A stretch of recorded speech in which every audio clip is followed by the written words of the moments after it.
un aplauso muy sentido, encendido, un tributo sincero y cariñoso a nuestro homenajeado. Arriba que se escuche, señoras y señores, el premio Juan de Mariana de 2024, Javier Milei.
Buenas noches.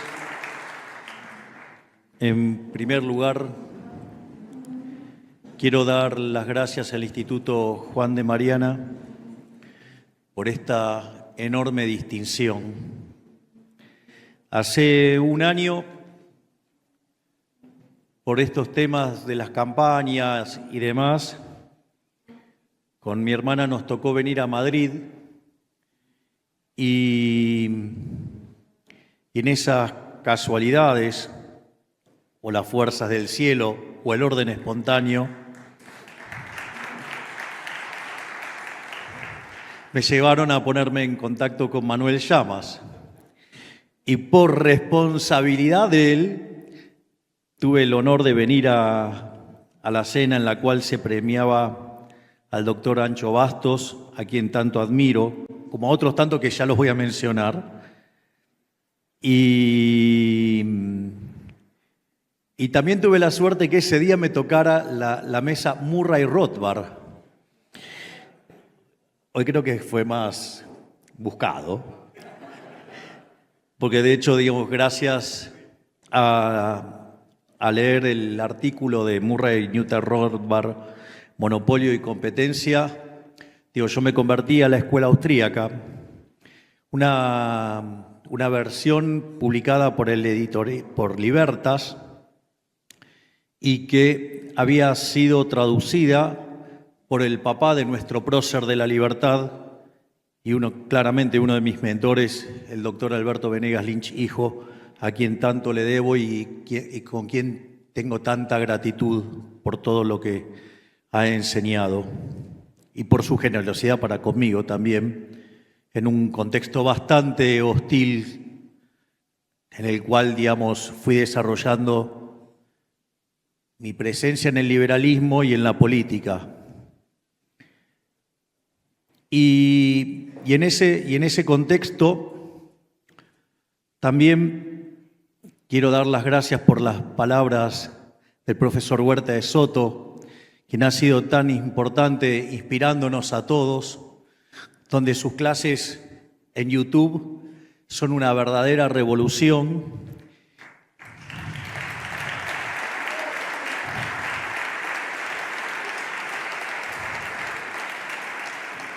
También quiero dar las gracias a las palabras del profesor Ricardo Manuel Rojas, que digamos, en alguna parte ahora cuando hable lo voy a mencionar, que siempre ha sido tan generoso conmigo y que en varias ocasiones me ha ayudado mucho. También quiero darle las gracias a Gabriel Calzada, a quien tuve la oportunidad de conocerlo en la Universidad Francisco Marroquí, cuando fui a presentar un libro que se llamaba Desenmascarando la mentira keynesiana. Todavía mi profundidad en la escuela austríaca no era la que tuve en el futuro, pero ya, digamos, había claros indicios de que por lo menos sabía por dónde andaba la cosa, al menos.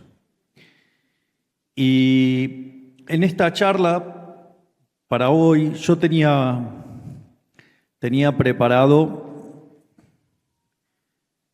digamos, una suerte de síntesis de mi reciente libro que se llama Capitalismo, Socialismo y la Trampa Neoclásica, que básicamente dice de la teoría económica a la acción política. Es un libro donde básicamente exploro los problemas de diseño de la teoría neoclásica y cómo ello conduce a socialismo. Y son 5 bloques, y me pareció que a la luz de los discursos y a la luz de las interacciones que fui teniendo, puede que pueda aportar también algo de valor contándoles mi experiencia, sobre todo en lo que tiene que ver con la política. Entonces, la charla la voy a particionar, voy a hablar un poco, digamos, de lo que tiene que ver con las cosas que estamos haciendo en el gobierno y, por otra parte, después voy a entrar en el tema de la discusión que quería dar, pero de manera mucho más sintética y mucho más concentrada. Y una de las cosas que mencionó el profesor Huerta de Soto, extremadamente valiosas, es cuando él señala el rol del conocimiento de la teoría económica. Les puedo asegurar que eso es fundamental. Hay un dicho que a mí me gusta levantar recurrentemente que dice: el que no sabe lo que busca no entiende lo que encuentra. Y esto tiene un rol fundamental cuando uno diseña la política económica y cómo uno se aferra a ese rumbo. O sea, nosotros desde el primer momento siempre supimos hacia dónde queremos ir. Es decir, el norte está claro, nosotros queremos ir ahí. Y eso viene dado por todo lo que uno hace, su background, digo, la forma en la cual vemos la economía, pero digamos, no es solamente la cuestión de la economía. Nosotros interpretamos la política económica desde una cuestión moral. El diseño de la política económica tiene que ver con una cuestión fundamentalmente moral. Es decir, cuáles son los valores que están detrás de eso. Y claramente que frente a eso nada puede contra el liberalismo.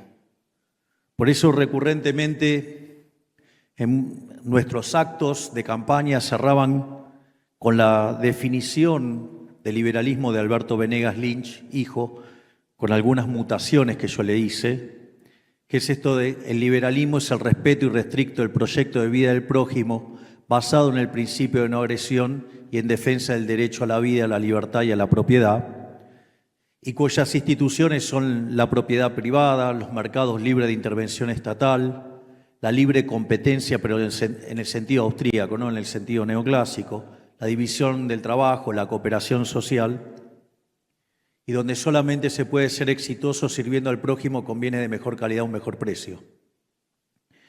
En ese sentido, eso es un marco rector, y nosotros como objetivo tenemos que hacer que Argentina vuelva a ser grande nuevamente. Y la única forma de lograr eso es que Argentina vuelva a ser libre nuevamente. Y eso es lo que marca el norte. Y la verdad es que cuando ustedes plantean el objetivo, les aviso, no es un movimiento rectilíneo uniforme. Es decir, uno no va zigzagueando porque es un imbécil ineficiente. Es que en el medio puede ser que haya pozos, haya un montón de cosas y las tiene que ir esquivando. Y no solamente eso, sino que también se encuentra con otros problemas, donde los oponentes políticos también disparan. Entonces ustedes están esquivando los pozos, el camino, y mientras que ustedes están esquivando, están los opositores disparando. Y no solo que están los opositores disparando, sino que además, como si todo eso fuera poco, como nosotros decidimos cortar la publicidad oficial, los medios de comunicación se dedican todo el tiempo a estar hablando peste sobre nosotros Y como si esto fuera poco, mientras que defendemos la idea de la libertad, también aparecen los liberales egipcios.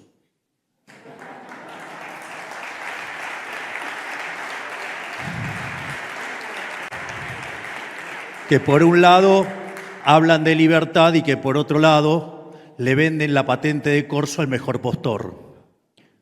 Hasta lo hacen hablar de la eficiencia del gasto público. Y no solo eso, que uno tiene que seguir avanzando y seguir peleando por las ideas. Y lo peor de todo es que hasta tiene que lidiar con las mentiras y demás. En ese sentido, les voy a contar mi versión de lo que nos encontramos, de lo que estamos haciendo y a dónde estamos yendo, para después sí empezar a discutir algo, digamos, del trasfondo teórico que desde mi punto de vista es importante. Cuando nosotros llegamos al poder, los déficits gemelos de Argentina ascendían a 17 puntos del PBI. Básicamente, ustedes saben, aquellos que hayan estudiado toda la literatura de indicadores tempranos de crisis, que un déficit, los déficits gemelos por 4 puntos del PBI es una luz amarilla.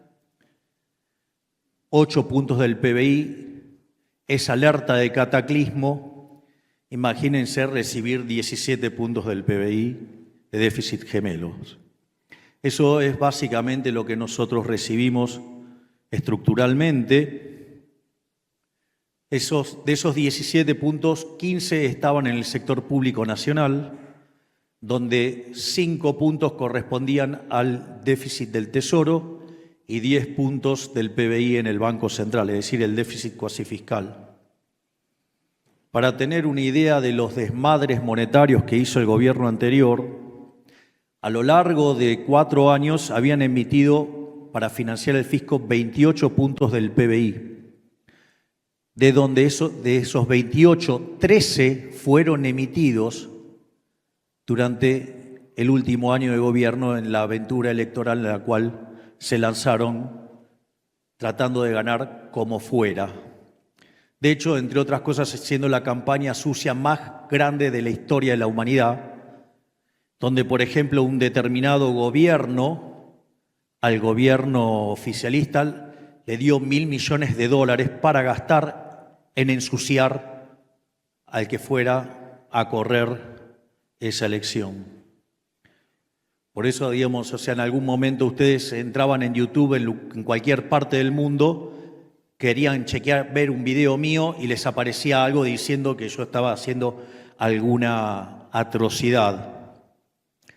Digamos, si estas cosas eran levantadas por personas, aún, digamos, sabiendo que eran mentiras. Es más, en una de esas mentiras que hizo, por ejemplo, alguien ligado al liberalismo, por poco mata a nuestro candidato a ministro de Educación, que le dio, digamos, con problemas cardíacos, casi lo termina de mandar por algo que filtró uno supuestamente de los nuestros. En ese sentido,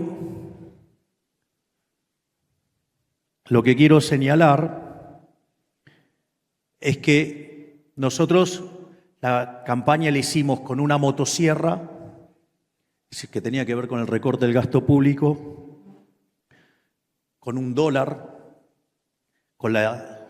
que era la forma popular que la gente entendió la competencia de monedas y eliminar el Banco Central. Pero nos dijeron que era imposible. Es decir, decían que era imposible. De hecho, hoy los sommeliers del ajuste, y que hablan que el ajuste y que tiene mucho más de tijerita y licuadora. Yo no sabía que si el 90% del ajuste es ajuste de motosierra, a eso lo llaman tijerita. Es un problema de orden de magnitudes, o sea, el 10% del ajuste es licuadora, pero bueno, así son de honestos intelectualmente algunos economistas. Lo lamentable es que esas cosas también las repiten liberales, que es más grave todavía. Pero bueno, algunos están vendidos y cobran para hacer este tipo de aberraciones.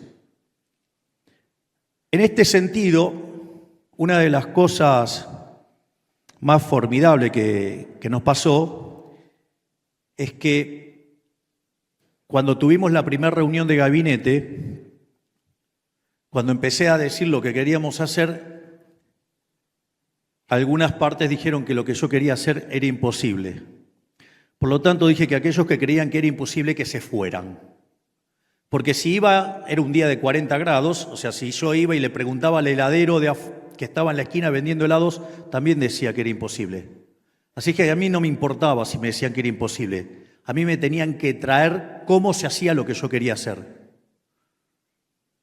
Y así empezamos e hicimos el ajuste fiscal.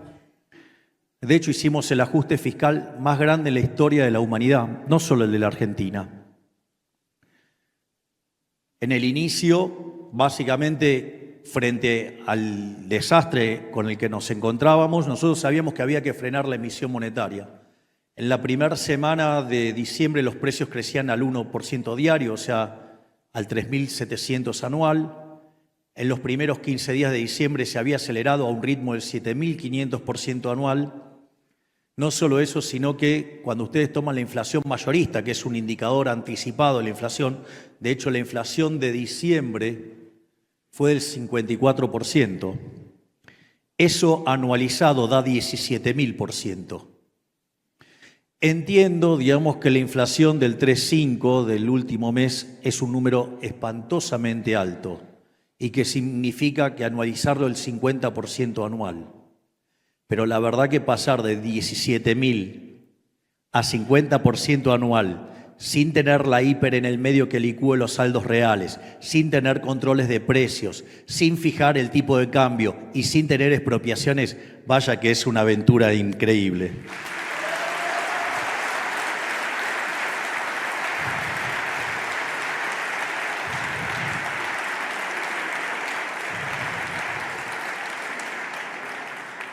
Pero es más, la dificultad monetaria no solo era todo lo que había emitido el gobierno anterior, no era solo el problema de la financiación del fisco, sino que también era el problema de los pasivos remunerados, que nos generaban 10 puntos de déficit fiscal.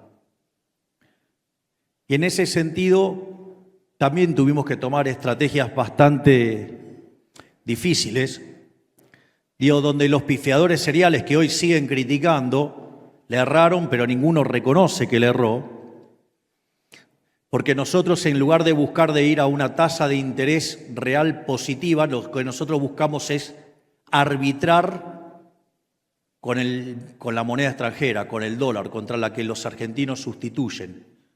Entonces eso implicaba una alta tasa en dólares, pero en términos reales negativos.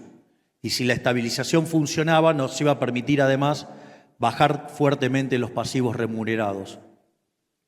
Y al mismo tiempo, la tasa de interés, que estaba arriba del 250%, hoy está en el 40%, y el déficit cuasi fiscal de 10 puntos del PBI va a terminar siendo de 1 punto por lo que ya corrió, no por lo que viene para adelante. Y esto también es importante, ¿por qué? Porque el gobierno anterior, donde esa deuda con el Banco Central estaba a 30, 60, 90, 120, 180, 270 y 360 días, no sé si ingenuamente, pero la pasaron toda a un día. Esto no lo hicieron por casualidad, no lo hicieron inocentemente. Argentina tenía una brecha cambiaria del 200%, es decir, la relación del tipo de cambio y el paralelo y oficial era de 3-1. Además, tenía deuda con importadores por el equivalente a 50.000 millones de dólares, con lo cual parte del sistema productivo estaba parado porque nadie ya podía importar. Además, Argentina tenía el crédito, el acuerdo con el fondo caído, teníamos 25.000 millones de dólares de deuda que vencían externa, donde la gran mayoría eran como organismos multilaterales y estábamos con ese problema. Teníamos cerca de 15.000 millones de dólares de dividendos retenidos. Teníamos además vencimientos de deuda en pesos por el equivalente a 90.000 millones de dólares. Entonces, básicamente, ¿cuál era y los pasivos remunerados eran prácticamente 4 veces la base monetaria?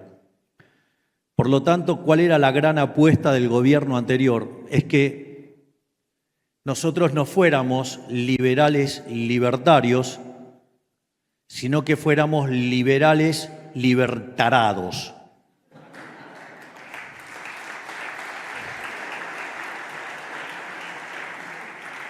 En esa situación ellos creían que nosotros íbamos a ignorar las relaciones entre stock y flujos y que un stock en esas características se podía convertir en un flujo instantáneamente y de esa manera en un día se iba a multiplicar entre 4 y 5 veces la cantidad de dinero, íbamos a tener todo el estrangulamiento de las divisas que querían salir. Y en ese contexto hubiéramos generado una hiperinflación y después la maquinaria peronista de los saqueos y demás hubiera hecho todo el trabajo durante el mes de diciembre, lo que quedaba de diciembre para ellos volver en el mes de enero. Frente a esa situación, siendo muy críticos por los liberales, en especial los liberales egipcios, en ese sentido, lo que nosotros decidimos, y acá sí hubo un uso intensivo de la teoría económica. Esto sí requirió un uso. Nosotros estábamos en el Hotel Libertador, el Libertador, y encima los colores del hotel son violeta. Es decir, más orden espontáneo imposible. Y esta vez estábamos con Luis Toto Caputo, este brillante hombre que tengo como ministro de Economía, quien hoy es el presidente del Banco Central, Santiago Bausili. Estaban también en esa reunión Fede Furiase, estaba Martín Botier. Y había que decidir dónde poner el tipo de cambio. Sabíamos que si abríamos generábamos un desastre.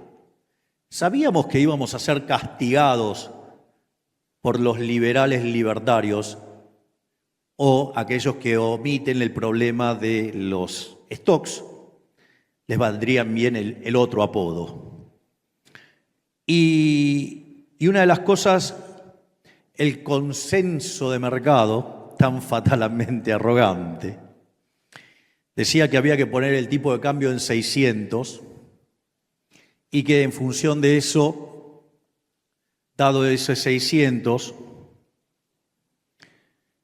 iba en el mejor había una hipótesis de mejor dinámica de la tasa de inflación, que dicho sea de paso, nosotros pusimos el tipo de cambio en 800 porque corregido por impuesto país se iba e igualaba al tipo de cambio de mercado. Entonces decían que iba a ser un desastre inflacionario mucho peor. Y sucede que ahora, digamos, hubo con un tipo de cambio más alto, menos inflación y son los mismos que hablan del tipo de cambio atrasado. Tienen un problema de inconsistencia en los modelos graves. Digo, porque después dicen, no, porque este opina. Digo, están opinando todos los pifiadores seriales, no pegaron una. Aviso. No solo eso, o sea, son muy poquitos los que acertaron. Digo, recién tuve la posibilidad de saludar a una persona que se presentó y que me dijo que era amiga de Pablo Arriazu, o sea, el hijo de Ricardo Arriazu, que es uno de los pocos que sí la ven. Y en ese sentido, nosotros, ¿por qué elegimos el tipo de cambio ahí? Y esto es teoría económica pura, porque si yo, digamos, iba a un número más parecido al tipo de cambio de mercado, aun cuando no era perfectamente mercado, ¿qué era lo interesante? Que yo achicaba el exceso de demanda de divisas. Y al achicar el exceso de demanda de divisas, achicaba el exceso de oferta del resto de la economía. Entonces, achicando el exceso de oferta de bonos, subía el precio de bonos y por ende la tasa de interés y el riesgo país caían.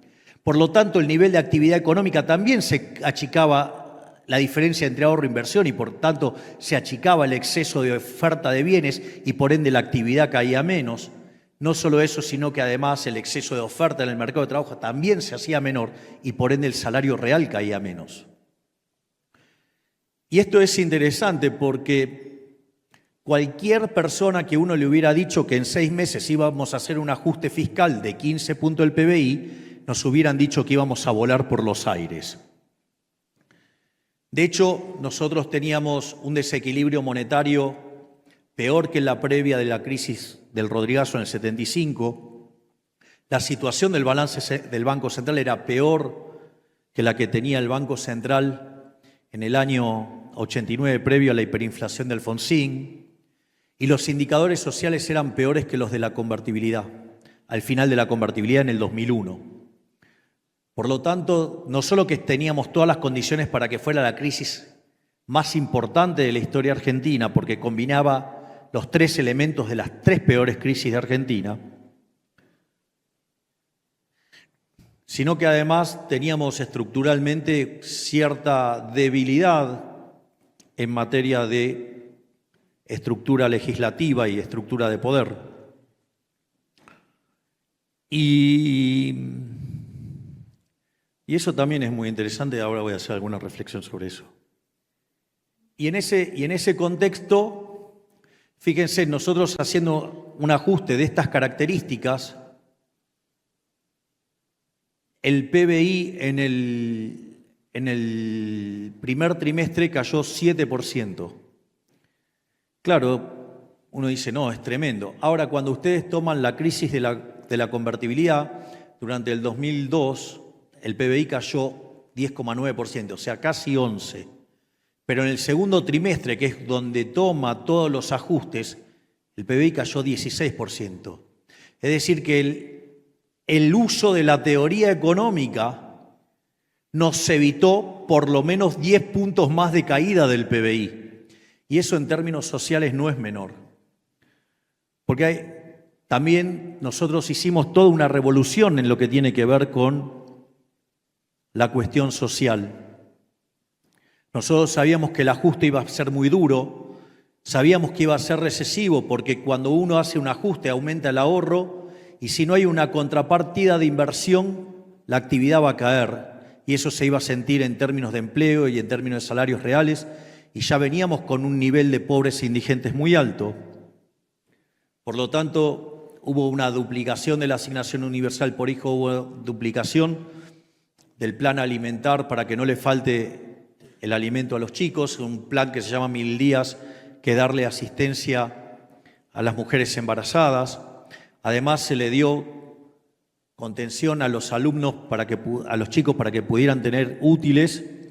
Y no solo eso, sino que además, para evitar el trauma que implica tener que cambiar de colegio para un chico y la situación que eso genera también en la familia, dimos asistencia para que pudieran cubrir las cuotas de los colegios privados de bajos recursos. Sí, a pesar de toda esa contención, obviamente que dimos el ajuste fiscal en los primeros meses llegó a 7 puntos del PBI, como necesitábamos 5, ya 1 punto lo dejamos correr. Entonces, con los 6 del Tesoro más los 9 del Banco Central estamos en 15. Es más, ahora con todo esto, digamos, el país hubiera estallado y sin embargo no estalló y sin embargo critican la política social del gobierno. Bueno, porque hay algo que hizo el gobierno que fue interesante y es terminar con los intermediarios de la pobreza. Es decir, gente que levanta la noble causa de dar contención a los más necesitados, aunque sabemos que de fondo, como dice el profesor Huerta de Soto, los planes contra la pobreza generan más pobreza. Pero aún teniendo eso en la cabeza, nosotros cambiamos la dinámica de la asistencia. Históricamente en Argentina la asistencia fue darle el pescado a la gente. Ya lo revolucionario en nuestro caso fue el nombre que tiene el ministerio, se llama Ministerio de Capital Humano. Y nuestro objetivo no es darle el pescado a la gente. Nuestro objetivo es enseñarle a pescar, enseñarle a ser un empresario y si puede que tenga su propia empresa de pesca.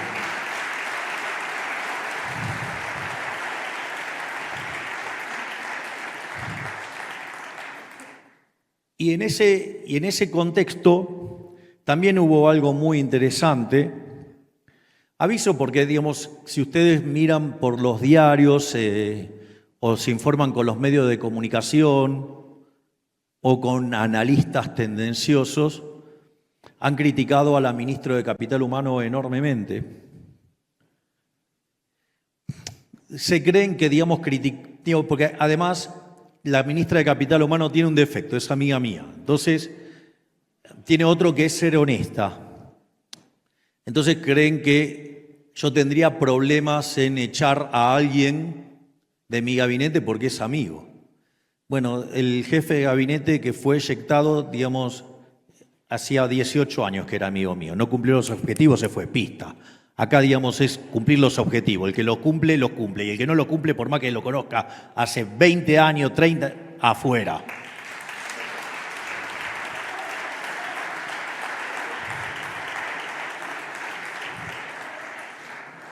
Y ahí también, entonces, si ustedes se fijan, estamos domando la inflación. Cuando ustedes empiezan a mirar los indicadores de actividad, si miran los del primer trimestre claramente son malos, pero cuando ustedes empiezan a mirar los indicadores de abril y algunos indicadores que ya aparecen de mayo, ustedes lo que van a ver es que hay un rebote, que es decir que la economía está rebotando, la economía está recuperándose. Los veo tan interesados que me parece que no voy a hablar de teoría económica y solamente voy a hablar de lo que estamos haciendo. Es decir, liberalismo aplicado 101, dicho por el que lo está haciendo.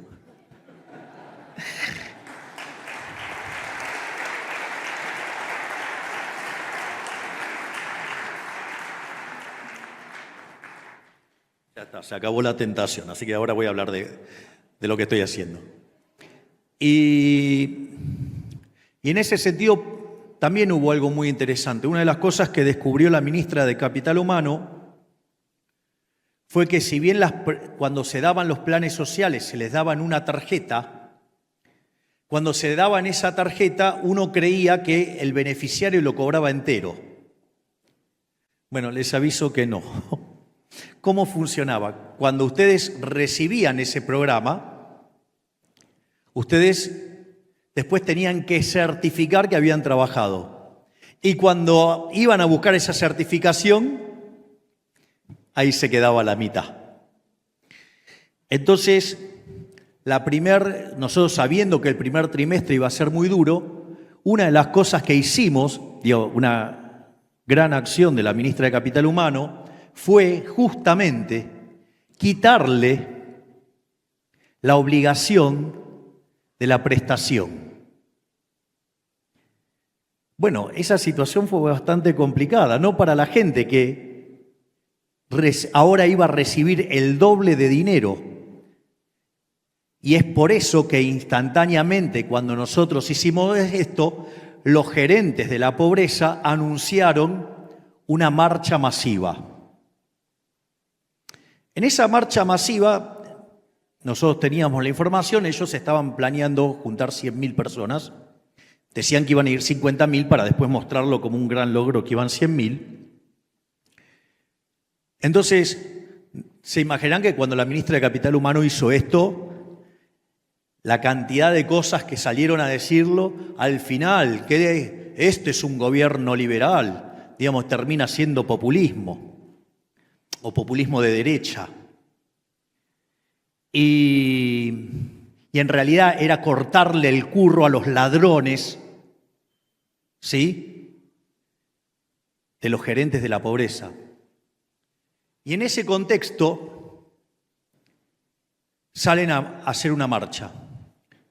Y ahí también, con nuestra brillante ministra de Seguridad, la doctora Bullrich, que además tuvo la grandeza que, como su opción de cambio fue derrotada en las elecciones, no solo que nos apoyó en el proceso electoral, sino que además aceptó ser nuestra ministra de Seguridad. Y junto al ministro de Infraestructura de ese momento, ¿qué es lo que hicimos? Creamos un número para que la gente denunciara las extorsiones. Dijimos que el que corta no cobra. Y eso lo íbamos, y el ministro de Infraestructura lo que hacía, utilizaba la red de transporte, la que más se usaba para decir cosas aberrantes de mí, para decirle que si no iban a las marchas no pasaba nada, que ellos iban a seguir cobrando sus planes. Al mismo tiempo, la doctora Bullrich me presentó un protocolo de seguridad, el cual no dudé ni medio segundo en apoyar incondicionalmente. Y el día de la marcha, nosotros terminamos poniendo, digamos, el gobierno nacional 12.000 efectivos. ¿Para qué? Para recuperar una de las demandas de la población, que era recuperar la calle, que estaba siendo tomada por los vándalos y que toda la población era extorsionada por este conjunto de delincuentes. Bueno, de las 100.000 personas que esperaban llevaron 3.000. Había más efectivos que personas en la marcha. Eso implicó un fuerte golpe también sobre esas organizaciones. Y además, no solo que empezamos a poner en caja la inflación, estamos recuperando la economía, sino que además también pusimos en caja la calle. Es decir, hoy en Argentina la calle no es de los violentos, la calle es de la gente que quiere trabajar, y el que corta no cobra, y el que hace disturbio va presos.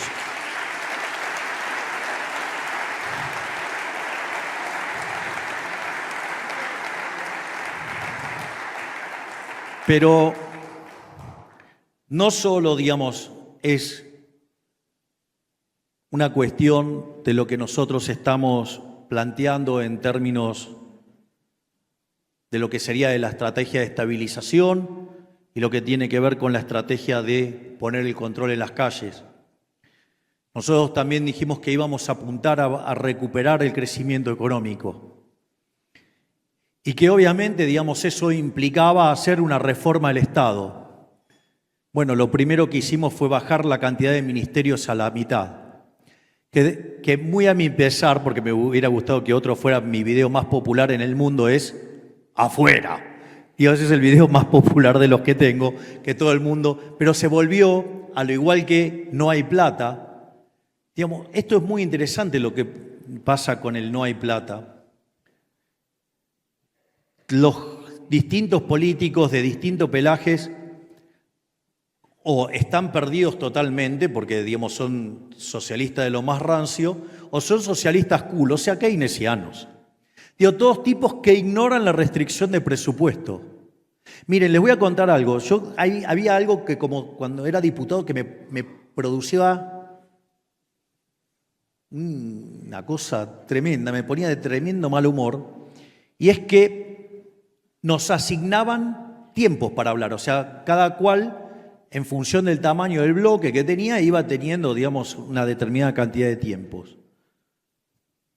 Entonces, claro, si ustedes querían entender por qué de 123 años, 113 habíamos tenido déficit fiscal, si de las 22 crisis que tuvimos desde el año 1901 hasta ahora, de las 22, 20 tenían origen fiscal, ahí lo tenían todos.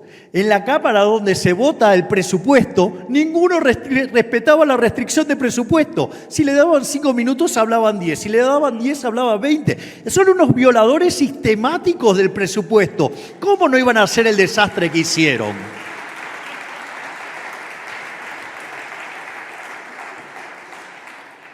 Entonces, y ahí también dimos algunas batallas importantes que fueron claves para lo que estamos haciendo, ¿no? Porque una de las cosas que dije, que ustedes pueden tomar todos mis discursos, es, siempre dije, yo no voy a votar presupuestos con déficit fiscal.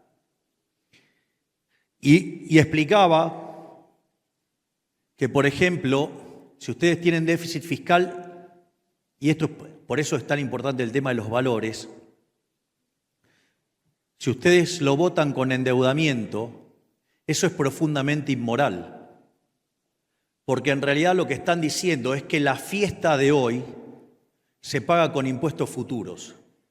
Es decir, que ustedes están de fiesta hoy y le están pasando la cuenta a sus hijos, a sus nietos.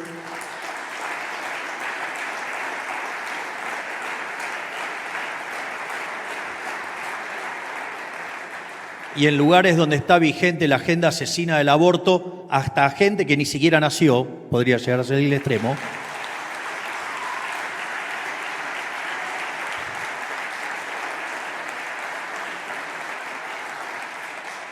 Entonces el endeudamiento es inmoral. Ese es el primer punto. El segundo punto es, de hecho Argentina usó tanto eso que es el máximo defolteador de la historia moderna.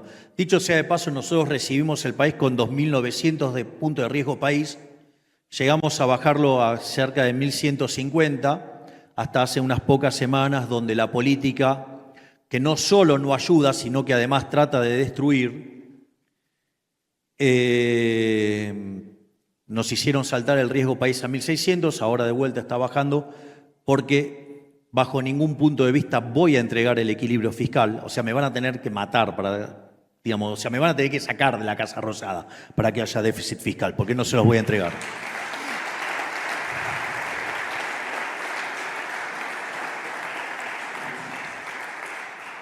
La otra cosa que pueden hacer es financiarlo con emisión monetaria.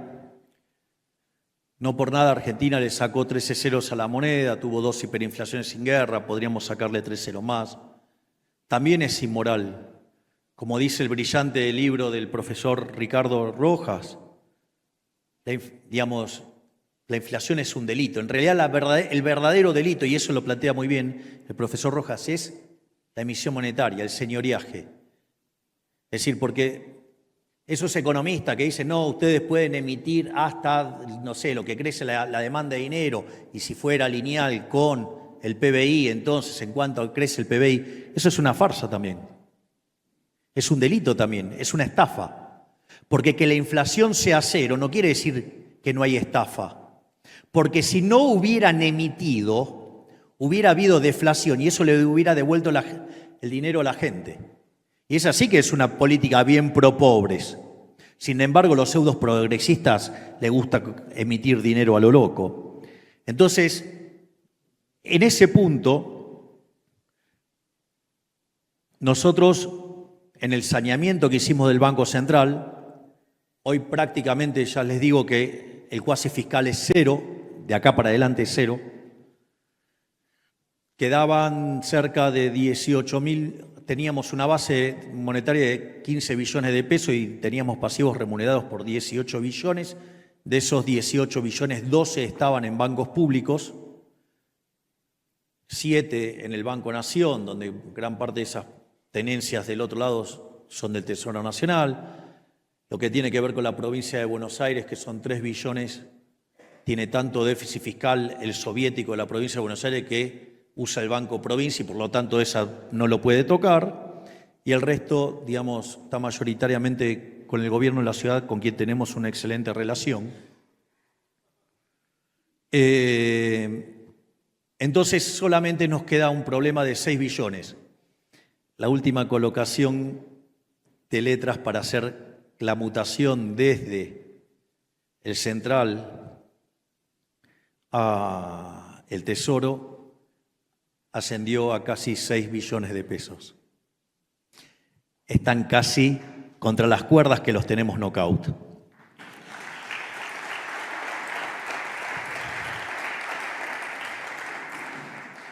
El único problema que nos queda en el Banco Central en este momento es un instrumento contingente, unos puts, que el gobierno anterior, como no conseguía el financiamiento para el Tesoro, desde el Tesoro y con el aval del Fondo Monetario Internacional, utilizó instrumentos contingentes. ¿Y cuál es el problema con eso? Que en el balance del Banco Central ese pasivo queda registrado por el valor del contingente, o sea, con una fracción muy pequeña del pasivo que ustedes tienen abierto. Entonces ustedes no lo ven prácticamente adentro del Banco Central y sin embargo hay un potencial de emisión por 4 puntos del PBI. Por lo tanto, el día que terminemos con eso, ahí va a empezar la segunda etapa de la reforma monetaria. Ya he evitado, el tiempo es de Dios. En ese contexto, necesito cerrar el acuerdo con los puts y eso me tengo que poner de acuerdo con los bancos. Nosotros, además, estamos trabajando en una reforma del sistema financiero, en separar la banca de inversión con la reserva de valor, de modo tal que el sistema se convierta en un sistema, digamos, anticorridas, o sea, el almacén de valor es un encaje del 100%.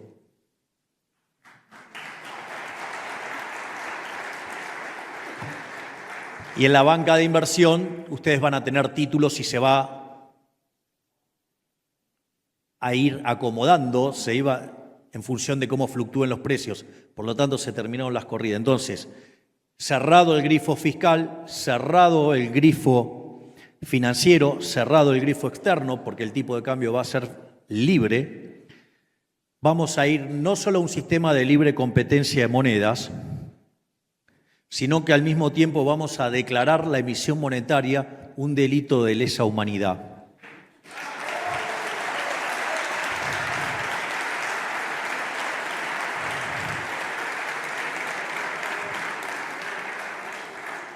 Y en ese caso, si llegara a haber emisión monetaria, va a ir preso el presidente de la Nación. Yo creo que me lo pueden aprobar porque tienen tantas ganas de meterme preso. Va a ir preso el ministro de Economía, el presidente del Banco Central, el director del Banco Central y los diputados y los senadores, digamos, que acompañen una medida de esas características.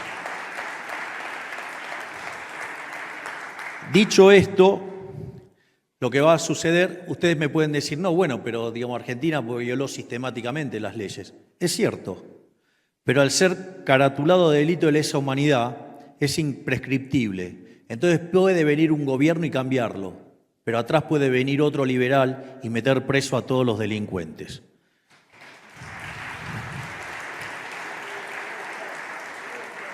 Por lo tanto, al quedar fija la cantidad de dinero, de pesos, y en la medida que los individuos necesiten monetizar, van a traer sus propias monedas y van a hacer las transacciones en las monedas que desean. Y si ustedes se fijan, eso va a hacer que cada vez el peso tenga muchísimo menos rol o importancia dentro de la cantidad de transacciones que se hace. Y va a llegar un momento que va a ser tan chico que vamos a cerrar el Banco Central.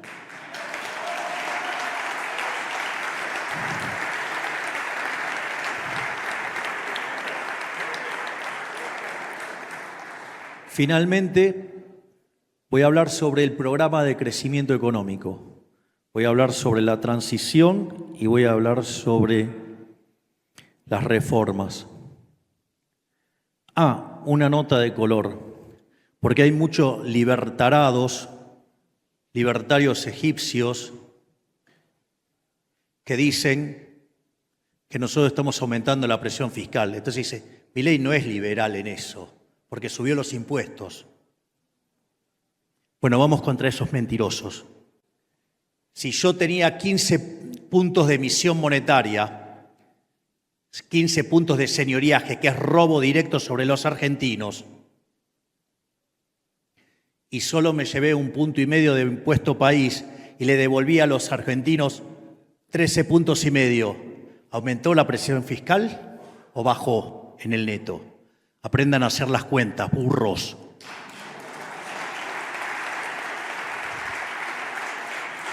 Es más, te lo subrayo más, delincuente. El gasto público en términos reales cayó 30%. La verdadera presión fiscal que enfrenta un país, ¿saben qué es? El gasto público. Y cayó 30%.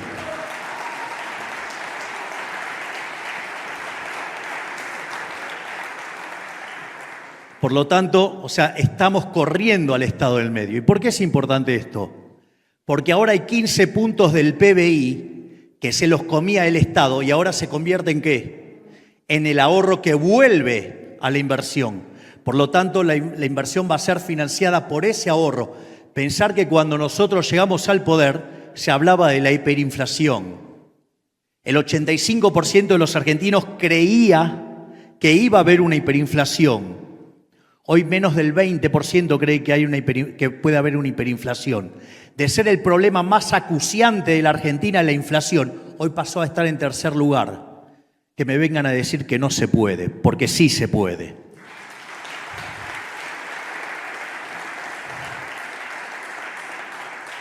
Y no solo eso, sino que además volvió el crédito a 30 años. Vaya que lo estamos haciendo. Entonces, no solo eso, que va a ser un elemento que va a potenciar el ahorro y por ende la inversión. Argentina es una economía que viene de 20 años de populismo salvaje. Está profundamente descapitalizada. Por lo tanto, eso hace que el valor del producto marginal del capital, si ustedes quieren el retorno del flujo de fondo de la firma, si lo quieren poner en términos de finanzas, eso hace que sean enormes y que estén muy por encima del WACC, o sea, del coste de oportunidad. Y eso también potencia la inversión. Pero como si todo esto fuera poco, en la medida que la economía argentina recupere, ¿sí?, y se vuelva a expandir, nosotros no vamos a aumentar el gasto público, lo vamos a mantener fijo. Por lo tanto, en la medida que uno pueda ir creciendo y se generen nuevos recursos, nosotros vamos a ir bajando impuestos. Y de hecho, el impuesto país, que hoy está en 17,5%, de terminar de perfeccionarse la salida de la ley bases y la ley fiscal, que está enviada por necesidad de los gobernadores, no por nosotros, porque tenemos equilibrio. En ese contexto vamos a bajar ese impuesto de 17,5 a 7,5. Así es que, digo, para aquellos que hablan de la suba de impuestos, no solo mienten que no toman el agregado, burros que no entienden de equilibrio general, sino que además también empezamos con la reducción de impuestos.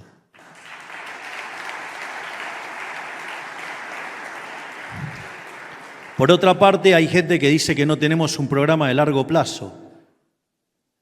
Es increíble porque la reforma más grande que se hizo en la Argentina fue la que hizo Menem, y esa reforma del Estado tenía 100 artículos, eran 100 reformas. Y dicen, no, la desguazada ley bases. Bueno, la desguazada ley bases es 5 veces más grande que la reforma de Menem. Y no solo eso, si le sumamos el decreto de necesidad y urgencia, que la evidencia ha probado que tengo razón, la reforma es 8 veces más grande. Es decir, estamos haciendo la reforma estructural más grande de la historia argentina, que es 8 veces más grande a la que le sigue. ¿Por qué es importante esto?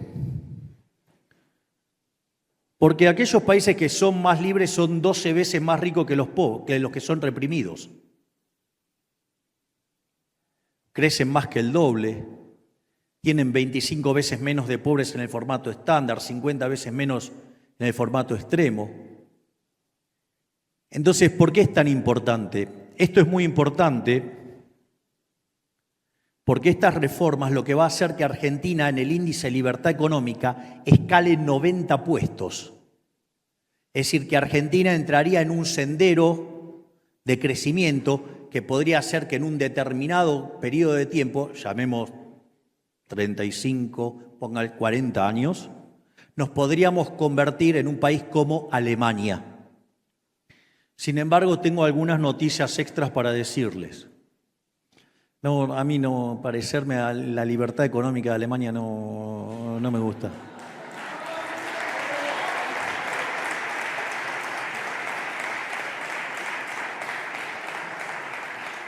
Es más, el país que más libertad económica tenía era Irlanda, y eso en 35 años hizo de ser el país más miserable de Europa tener un PBI per cápita 50% más alto que el de Estados Unidos.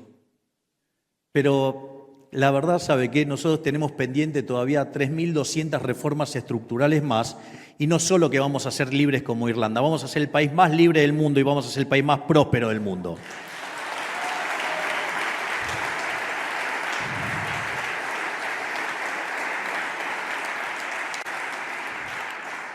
Y para finalizar, y esto sí ya es lo último, y que tiene que ver con algunas de las cosas que estamos haciendo, a mí hay algunos textos que me marcaron mucho, y la idea combinada, ¿no?, que hace Kirchner cuando demuestra la superioridad, digamos, en términos morales del capitalismo.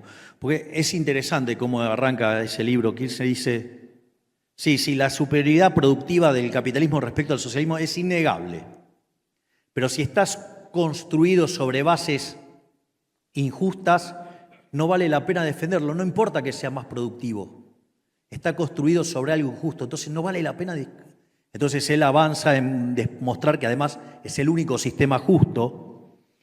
Para eso se vale del principio de apropiación de Locke y se vale de la idea de Hayek del mercado como proceso de descubrimiento. Esto es muy interesante porque cuando ustedes estudian la literatura del crecimiento económico y especialización, o sea, con y sin dinero, o sea, se supone que entiendo cómo se hace para crecer una economía y cómo bajar la inflación. Esta última parece que está funcionando, la otra créanme que también. Pero es muy interesante el planteo de Hayek. Si ustedes lo ponen y lo contrastan con lo que es la teoría del crecimiento económico. La teoría del crecimiento económico, una de las cosas que hace es buscar y tratar de describir cómo llega a un estado estacionario con o sin crecimiento. Pero lo interesante es que según como ustedes modelen la función de producción, aparece un fenómeno que se llama convergencia. Y eso es interesante porque los países que suelen estar rezagados crecen más rápido que los que están adelante si hacen las reformas de mercado. Y entonces ustedes hacen las reformas de mercado y entonces en algún tiempo alcanzan a los países, digamos, desarrollados, si ustedes quieren llamarlo de alguna manera. Y esto es muy interesante porque cuando ustedes van mirando la historia de la humanidad, la cantidad de años que se necesita para duplicar el PBI per cápita es menor. O sea, el primero que lo logró fue Inglaterra, que tardó 58 años, después Estados Unidos, así sucesivamente hasta, digamos, en el caso de Corea, que tardó 10, o en el caso de China, que tardó 7. Es más, es tan interesante el caso de China que no solo que duplicó el PBI per cápita en 7 años, sino que los 7 años que le siguieron también, obviamente haciendo reformas pro mercado. Es decir, que en 14 años multiplicó por 4 el PBI per cápita. Entonces, ustedes lo que ven es un proceso de aceleración. ¿Y eso por qué pasa? Porque en realidad esas oportunidades de mercado en los países que están desarrollados ya fueron descubiertas. Entonces, ustedes lo que tienen que hacer, ¿qué es? Tener buenas instituciones que defiendan la vida, la libertad y la propiedad y el principio de no agresión, o sea, la idea de la libertad. Y cuando ustedes hacen eso, van a crear un ambiente para que las empresas se puedan desarrollar, para que los emprendedores puedan descubrir y apropiarse de sus descubrimientos, y eso hace que ustedes puedan converger. Y cuanto más libres sean, más rápido lo van a hacer. Y cuanto más los ayuden la tecnología, más lo van a poder hacer. Por eso, mi última gira por Estados Unidos tuvo que ver con ir a ver a los empresarios más importantes del mundo tecnológico. Porque ¿qué es la inteligencia artificial? No es ni más ni menos que una nueva suerte de revolución industrial, una situación donde se da un aumento de la productividad nunca visto.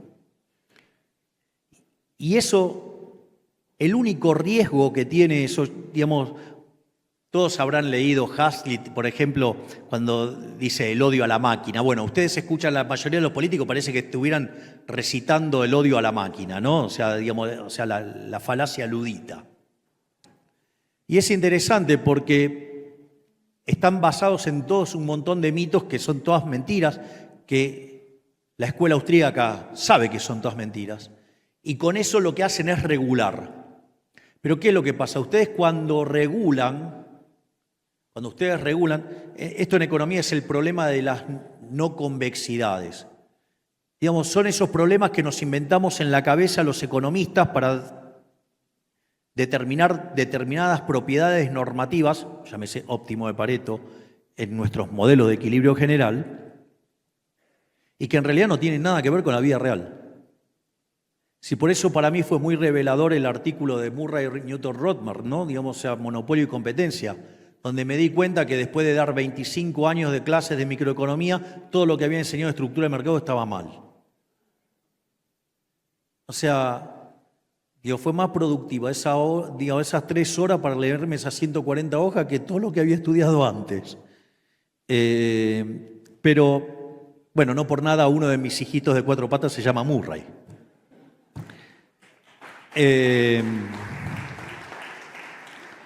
Y en ese sentido, los monopolios, cuando lo había tomado Adam Smith de la definición de Lord Coke, monopolio era cuando el monarca o el señor feudal exigía que en una determinada situación, en un determinado lugar, se vendía un solo producto de una sola empresa. Y si eso no era cumplido, se lo sancionaba con la ley, le cortaban la cabeza, no se le hacían cualquier cosa de esa, o los mataban. Digo eso. Ahora, si yo tengo 10 empresas de celulares y aparece una que hace el mejor celular a un mejor precio y más barato, y sí, las otras 9 van a quebrar. ¿O acaso están llorando por los fabricantes de vela ahora? Maldito Edison. Gracias, Edison. Entonces, fíjense esto. ¿Qué es lo que hacen? Siguiendo el paradigma neoclásico, intentan regular esas empresas como si fueran competitivas en el sentido neoclásico. Eso quiere decir que le quitan la cuasirrenta, es decir, los beneficios extraordinarios. Si ustedes le quitan las cuasirrentas, el resultado es que ustedes quedan como si fueran una empresa de rendimientos constantes a escala, es decir, que les mató el potencial de crecimiento económico. Es decir, que las regulaciones con las cuales, digamos, Europa es el lugar del mundo que más sufre esa regulación, por ende es el lugar que menos crece del mundo, justamente el Estado y sus regulaciones están matando el crecimiento económico. Entonces, ¿qué es lo que nosotros les ofrecemos? Desregular, apertura, libertad, para que puedan invertir.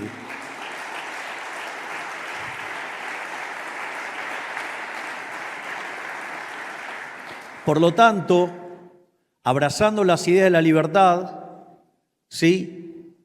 No castigando a la población con la aberración del aborto, porque la población permite mayor división del trabajo y por ende permite mayor crecimiento económico, permite mayores rendimientos crecientes a escala. La famosa fábrica de alfileres de Adam Smith, limitada por el tamaño del mercado, es un canto a defendamos la vida, no la muerte. Algo que Elon Musk lo levanta. Les voy a contar una anécdota divertida de Elon Musk. Este le va a gustar. Estamos en la primera reunión con Elon Musk, entonces me plantea el problema demográfico, entonces nos ponemos a discutir el tema demográfico y que a él le preocupa el hecho de que la población está creciendo cada vez menos y que, digamos, hay un problema ahí con la tasa de natalidad. Entonces, se nos frena el motor de la innovación. Y entonces,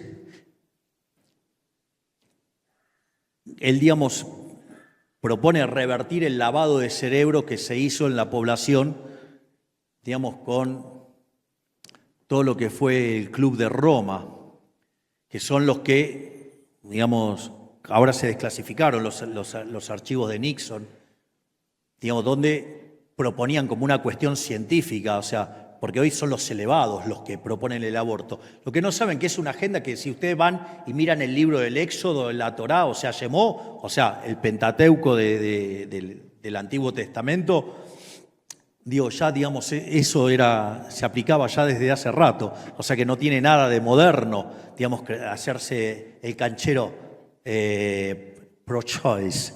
Pro-choice, una manga de retardatarios de hace 4.000 años. Y al margen de eso, entonces en un momento me dice, no, bueno, entonces hay que trabajar para limpiar ese lavado de cerebro. El liberalismo tiene los fundamentos para hacerlo con el respeto del derecho a la vida. Probablemente no hay mejor ejemplo que el de Walter Block del avión. Con ese no pueden nunca. Pero hay algunos imbéciles que dicen, no, Milei es conservador, está en contra del aborto.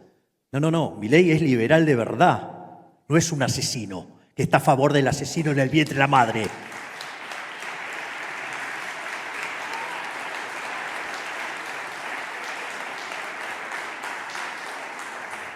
Lo peor de todo es que estas cosas me las diga alguien que no es liberal y que un imbécil que se dice liberal, un liberal egipcio, Dios se lo avale.